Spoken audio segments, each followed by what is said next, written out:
Hello. जियो politics channel पर आपके साथ हूं अजय कुमार झा। नमस्कार। नमस्कारम।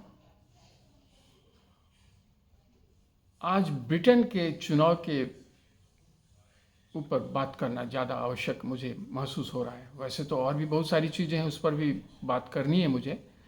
बस दो चार अगली कड़ियों में मैं उस पर भी बात करूंगा, परंतु आज लगे हाथ सोचते हैं कि ब्रिटेन पर चर्चा हो जाए।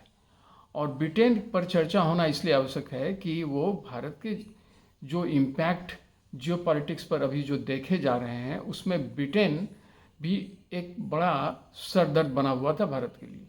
काफ़ी चीज़ें वहाँ सब ठीक ठाक तो चल रही थी उनके अपने नज़रिए से, पर भारत के नज़रिए से कुछ चीज़ें वहाँ हो नहीं पा रही थी, बावजूद इसके कि वहाँ के प्रधानमंत्री भारतीय मूल के हैं, ऋषि सुनक। आपको याद होगा, शायद ही कोई भारतीय मूल का व्यक्ति पूरी दुनिया में ऐसा होगा जो उनके जीतने के बाद जिसके घर में जश्न नहीं हुआ हो, जश्न नहीं मनाया गया हो। पर हुआ इसके उल्टा। जब वो आए, हैं तो बड़े ही अच्छे इंसान, पढ़े लिखे इंसान, अपने देश के लिए ब्रिटेन के लिए उन्होंने बहुत कुछ किया, परंतु ब्रिटेन ने उन्हें क्या वह दिया जो उन्होंने ब्रिटेन के लिए किया? यह भी एक अलग प्रश्न है, इस पर चर्चा होगी। परंतु अगर हम जियो पॉलिटिक्स के कंटेक्स्ट में भारत की नज़रिए से देखें तो उनका जाना मेरे अपने हिसाब से मुझे लग रहा है कि यह भारत के लिए अच्छा हुआ। भारतीयों के लिए भी एक तरह से आप कह सकते हैं कि लोग मान रहे हैं कि ब्रिटेन में रहने वाले भारतीयों के लिए भी अच्छा हुआ। ऋषि सुनक से जो उम्मीद भारतीय करते थे वो तो दिख नहीं रहा था, परंतु अगर, और जो ज़्यादा वाजिब भी है, वो जिस देश के प्रधानमंत्री बने थे उसके लिए तो उन्होंने बहुत कुछ किया। अभी तो 2 साल भी उनके पूरे नहीं हुए। अक्टूबर महीना में उनका 2 साल पूरा होता। उसके पहले ही उनके अपने डिसीजंस ने उन्हें अपने गद्दी से सत्ताच्युत कर दिया। अभी तो उन्हें कम से कम दिसंबर तक तो रहना ही था। उन्होंने प्रीपोन करा लिया चुनाव। 7 जून को उन्होंने डिक्लेयर कर दिया कि 4 जुलाई को हम चुनाव में जा रहे हैं। अब उनके अपने कुछ एक्सपेक्टेशंस थे, क्योंकि जिस स्थिति में वो आए थे वो बड़ा ही कठिन परिस्थिति था ब्रिटेन के लिए। ब्रिटेन एकदम सिंक कर रहा था। इन्फ्लेशन का मसला हो, या अगर आप इंटरनेशनल रिलेशंस में या जियो पॉलिटिक्स के प्लेटफॉर्म पर देखें तो उसकी स्थिति बहुत ही खराब होती जा रही थी। 2-3 प्राइम मिनिस्टर सक्सेसिव जल्दी जल्दी चले गए, वो हार गए, उन्हें हटना पड़ा। और जब ये आए अक्टूबर महीने में, और जिस तरीके से आए उस पर तो मुझे अभी बहस करनी नहीं, उस पर बात करनी नहीं, क्योंकि वो अभी आज का मेरा इशू है नहीं। लेकिन तब भी बहुतों को संदेह था कि वो कुछ कर पाएंगे, लेकिन हम भारतीयों को तो उम्मीद था कि वो ब्रिटेन के लिए बहुत कुछ कर पाएंगे, और उन्होंने किया भी। 11-11.5% के महंगाई दर को घटा करके 2.5% पर आज की तारीख में ले आना कोई मामूली बात नहीं है। अगर आप देखिए तो ग्लोबल पर्सपेक्टिव में भी देखिए तो यह वहाँ तक ले आए जिसकी कभी उम्मीद नहीं की जा सकती थी। लॉ एंड ऑर्डर जितना वहाँ जिस खराब परिस्थिति में थी उसमें काफ़ी कुछ सुधार भी हुए। यह भी अब ठीक है, वहाँ की स्थिति तो ज़्यादा खराब है ही और थी भी, लेकिन जितनी थी उससे वह बेहतर हुआ, यह बात भी तो सच है। एम्प्लॉयमेंट जितना उसका जो लेवल जितना अनएम्प्लॉयमेंट का बढ़ा हुआ था उसमें भी सुधार दिखा, काफ़ी कुछ हुआ। और एक जो मसला था जो काफ़ी कॉम्प्लिकेटेड बन रहा था, वो वहाँ के नज़रिए से उन्हें लगा कि उन्होंने ठीक किया। जैसे कि इलीगल माइग्रेंट्स, जो इमिग्रेंट्स वहाँ आ गए थे, उसका उन्होंने निदान रुवांडा में उन्हें निष्कासित करके, माने वहाँ निर्वासित करके वहाँ बसाने के लिए उसके लिए कानून भी पास करवा लिया, और उसमें सफल भी हो गए। यह भी एक अनोखा सा प्रयास था उनका, जो अभी तक तो किसी बड़े देश ने किया नहीं है, परंतु उन्होंने कर दिया। और उसमें जो इलीगल लोग वहाँ पहुँचे थे उन्हें कुछ खेपों में रुवांडा पहुँचाया जाना था, जो अफ्रीका का एक छोटा सा लैंडलॉक्ड कंट्री है। उसके लिए काफ़ी कुछ पैसे भी में इन लोगों ने एक एग्रीमेंट का था उस कंट्री को दिया था।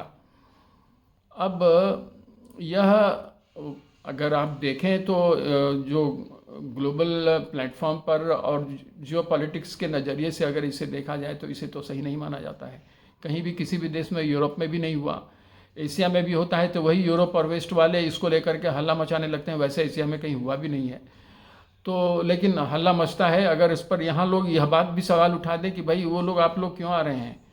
अगर बाहर से, हमारे ही यहाँ अपने देश में अगर बाहर से लोग आ जाते हैं, जैसे बांग्लादेशी और रोहिंग्या को लेकर के काफ़ी चर्चाएं चलती रही हैं, तो उसके लिए भी बैटिंग करने के लिए उधर के लोग आ जाते हैं कि क्यों नहीं आएंगे भाई, आप उन्हें शरण दीजिए। तो कुछ इस तरह की बातें होती है, मतलब मूल मुद्दा एक्चुअली उनका यही होता है। लेकिन जब अपने देश में हुआ तो अब वहाँ भी लोगों को इसकी परेशानियाँ झेलनी पड़ रही हैं, परंतु ऋषि सुनक तो कई कदम आगे बढ़ गए और उसको लेकर के ब्रिटेन में भी काफ़ी बहस थी, जो ब्रिटेन के लिए भी, और ब्रिटेन का जिस तरह का इतिहास रहा है हाल के दिनों में, और जो ह्यूमन राइट्स वगैरह वगैरह जो कुछ भी हैं, तो उसको लेकर के भी उन्हें काफ़ी क्रिटिसिज्म भी झेलना पड़ा। वो सब अपनी जगह पर, परंतु जो वहाँ के मूल निवासी हैं, मूल निवासी क्या, मूल निवासी अभी जो वहाँ लोग हैं, जो मूल निवासी भी हैं, उनकी चर्चा अभी मैं नहीं कर रहा हूँ कि वो वहाँ कब आए कैसे आए, लेकिन अभी जो हैं उनके हिसाब से वह तो ठीक ही था कि बाहर से लोग जो इलीगल तरीके से आ गए थे उन्हें हटाया जा रहा था, लेकिन उसमें भी बहुत सारे लोग थे जो इसे सही नहीं मान रहे थे,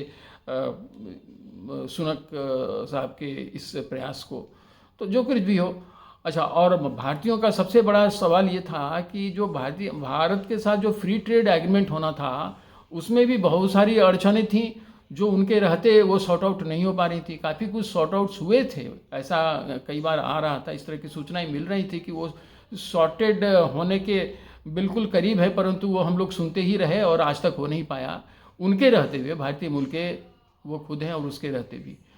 और जो लोग वहाँ ऑलरेडी भारतीय मूल के हैं, खास करके जो हिंदू मूल के लोग हैं, वो काफ़ी वहाँ खफा हैं। वैसे अब देखिए, चूँकि साउथ एशियन जो मूल के लोग हैं वो इंग्लैंड में काफ़ी ज़्यादा हैं, ब्रिटेन में, और उसमें हिंदू मूल के लोग भी हैं और वो काफ़ी, उनकी भी संख्या बहुत बड़ी है। अगर आप कुल देखिए तो भारतीय मूल के लोगों की संख्या वहाँ ज्यूज़ के बाद नेक्स्ट है। और लेकिन जहाँ तक इनकम टैक्स का देने का मसला है और मामला है, उसमें भारतीय लोग काफ़ी आगे हैं।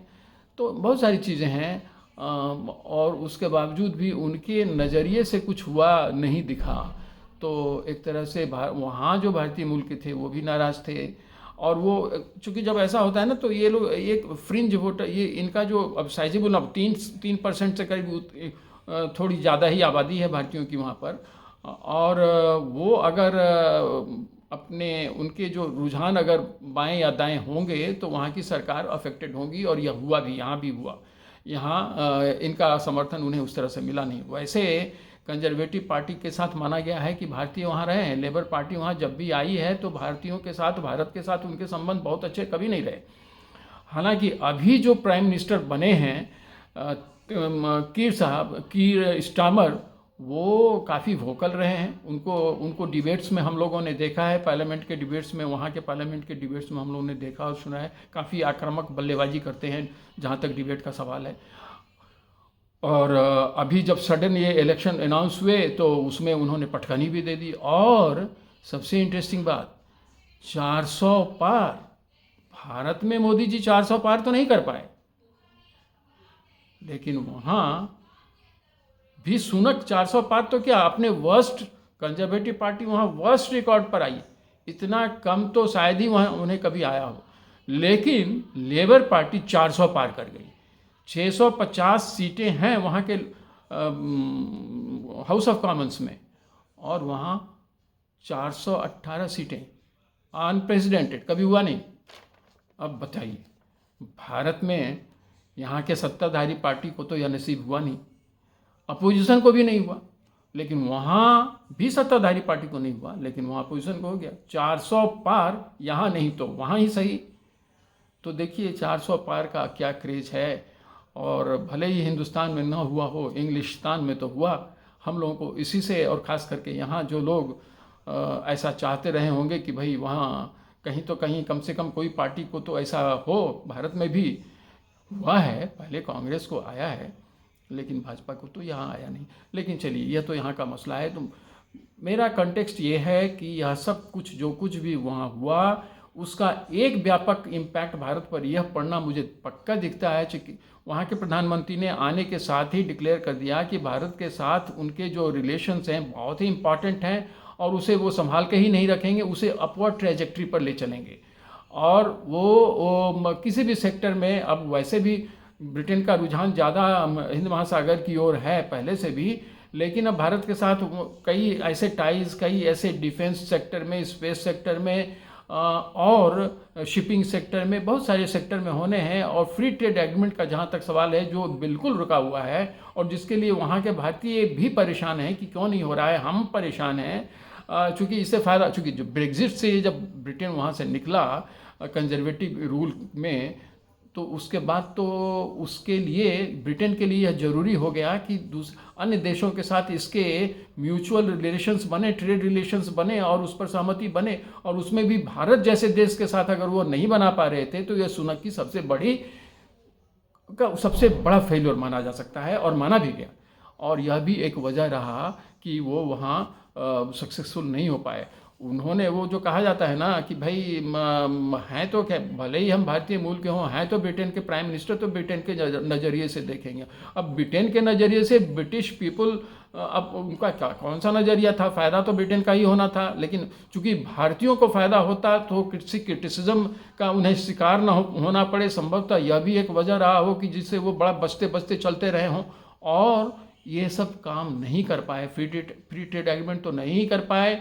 वहाँ जो भारतीयों का जो वहाँ एक सपोर्ट मिलता है वहाँ की इकोनॉमी को, उसको भी उन्होंने बहुत ज़्यादा तरजीह होने नहीं दिया। बावजूद इसके कि इकोनॉमिक फ्रंट पर उन्होंने काफ़ी कुछ देश के लिए किया, वहाँ के लोगों के लिए किया, लेकिन वो सब बेकार हो गया। खुद उनके पार्टी में उनके लोग विरोधी हो गए थे। यह भी बिल्कुल खुल करके सामने आता रहा। कुछ स्कैंडल्स की भी चर्चाएं हुई हैं, परंतु उसमें कोई कहीं फंसा नहीं, यह बात भी है। अभी तक तो ऐसा नहीं दिखता है। अब आगे पता नहीं आने वाले समय में क्या चीज़ें होती हैं, कहना मुश्किल है, परंतु ऐसा कुछ जान पड़ता नहीं है।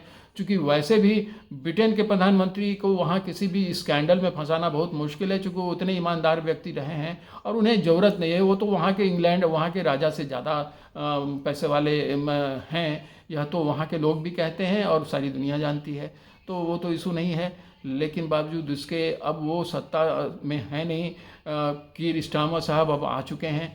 भारत के साथ उनके संबंध बेहतर होंगे, यह उन्होंने कहा है। फ्री ट्रेड एग्रीमेंट जल्द ही साइन होगा, यह भी तय है।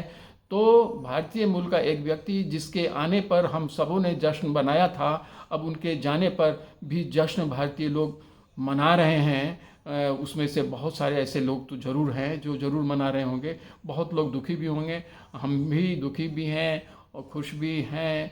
अब कहना मुश्किल है कि हम क्या हैं।